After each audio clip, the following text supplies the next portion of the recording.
Salam Bapak Ibu Saudara-saudara yang terkasih. Saat ini kita bersyukur bahwa kita telah merayakan kebangkitan Kristus.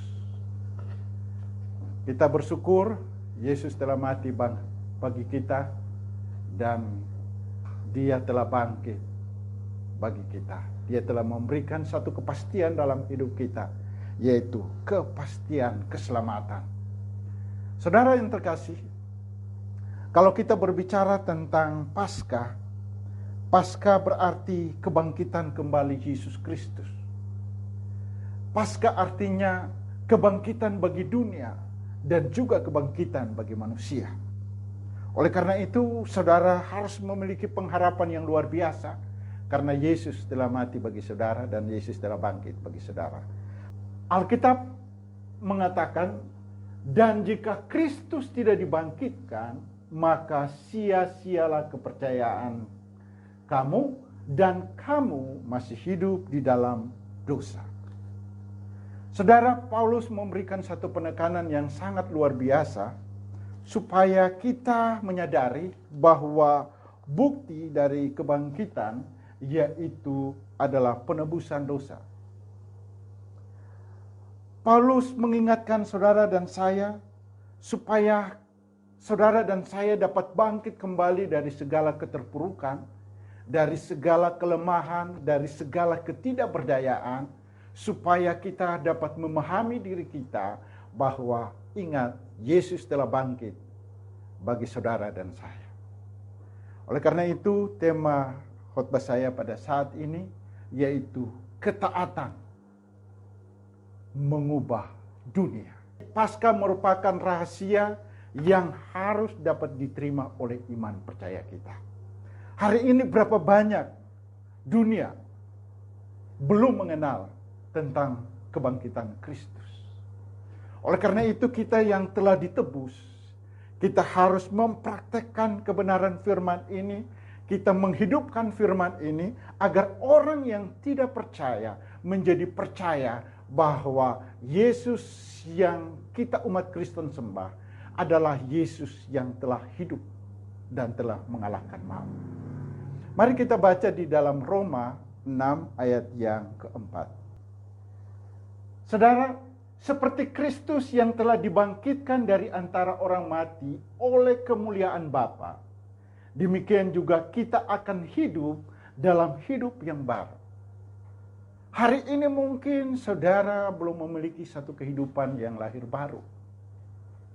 Tetapi saudara hari ini, jikalau saudara telah mendengarkan kebenaran firman, saudara harus diperbaharui.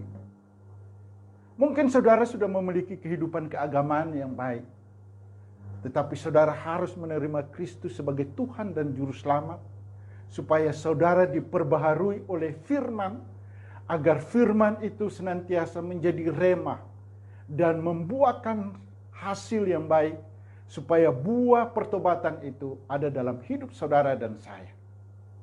Mulai hari ini, jangan saudara ragu tentang Kristus. Saudara harus percaya bahwa apa yang saudara percayai itu adalah Kristus yang telah bangkit. Saudara, kita melihat Yesus pada saat tampil pertama di dalam kebangkitan. Dia tampil, dia memperkenalkan diri kepada orang-orang yang lemah, yaitu Maria Magdalena dan Maria yang lain.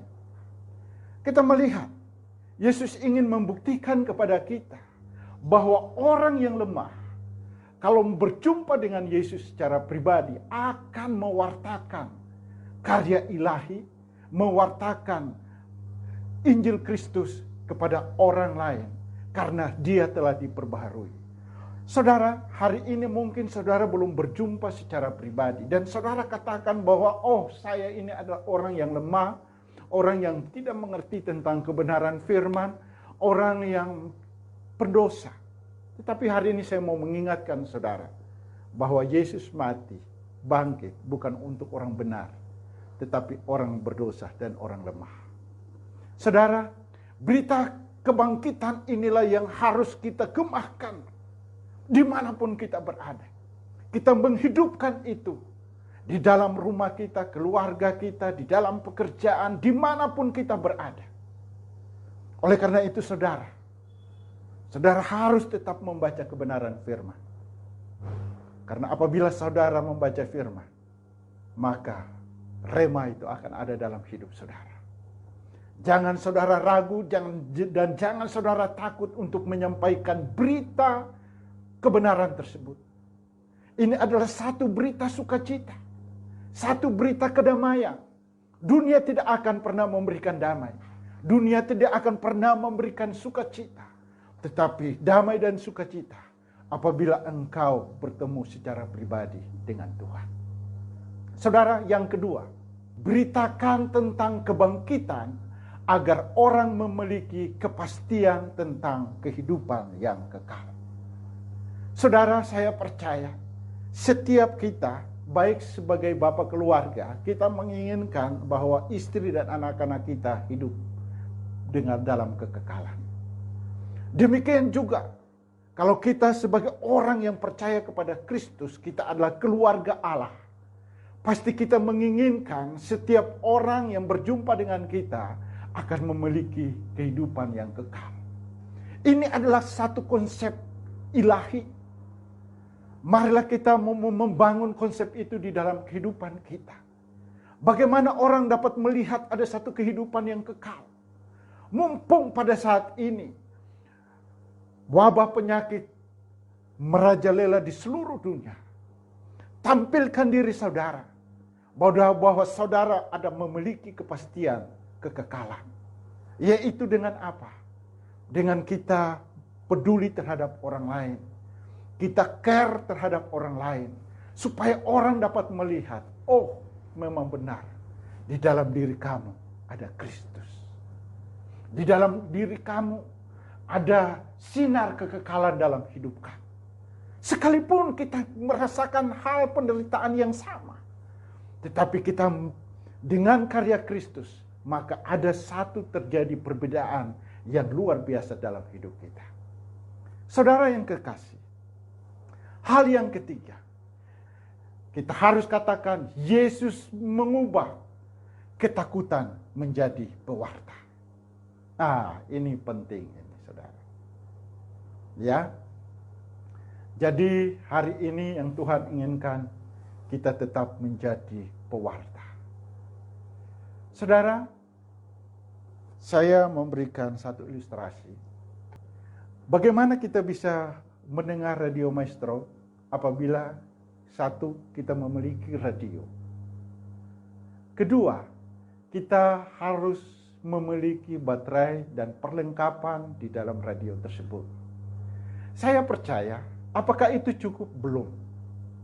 Kalau kita memutar gelombang 92.50, maka Radio Maestro itu akan berkumandang. Demikian juga di dalam kehidupan kita. Kalau kita mempunyai frekuensi Kristus, yaitu kita percaya, kita lahir baru, kita memiliki sebuah sikap yang senantiasa membaca Alkitab, kita mengizinkan Roh Kudus ada dalam hidup kita, maka saya percaya Tuhan senantiasa memberikan sinyal-sinyal ilahi dalam hidup kita. Sehingga di dalam kehidupan keseharian, kita senantiasa mewartakan, yaitu warta kerajaan Allah. Warta kasih, warta damai, warta kemurahan Allah di dalam kehidupan kita. Saudara, ini yang sangat penting di dalam kehidupan kita. Oleh karena itu, kebangkitan Kristus adalah kunci pemberitaan Injil. Mari kita lihat di dalam 1 Korintus 15 ayat yang ke-14.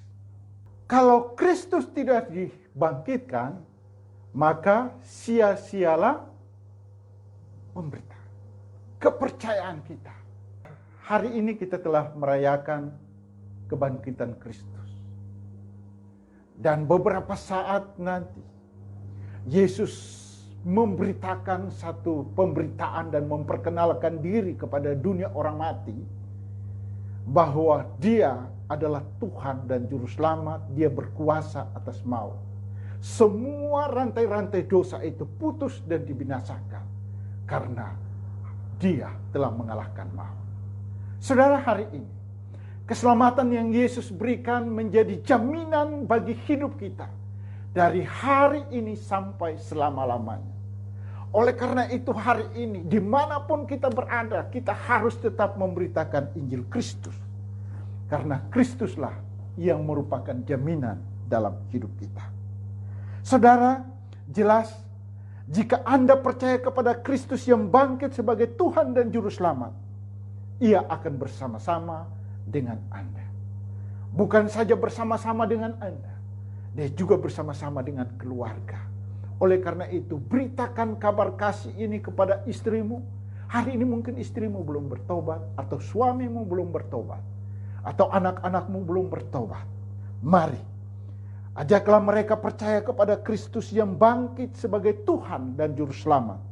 Maka Ia akan bersama-sama dengan dalam hidup saudara, dalam keluarga saudara, dalam rumah tangga saudara, bahkan di dalam satu persekutuan dimanapun saudara berada. Saudara yang terkasih, oleh karena itu, ketaatan yang mengubah dunia. Yang pertama, kita harus melihat bahwa Paskah merupakan rahasia yang harus diterima dengan iman. Yang kedua, beritakan tentang kebangkitan agar orang memiliki kepastian tentang kehidupan yang kekal. Dan yang ketiga, Yesus bangkit mengubah ketakutan menjadi pewarta. Hari ini dimanapun Anda berada, saat ini mungkin engkau belum menerima Kristus, ataupun mungkin hari ini engkau masih meragukan tentang jalan keselamatan. Hari ini Yesus Kristus dengan tulus hadir dalam pintu hati saudara.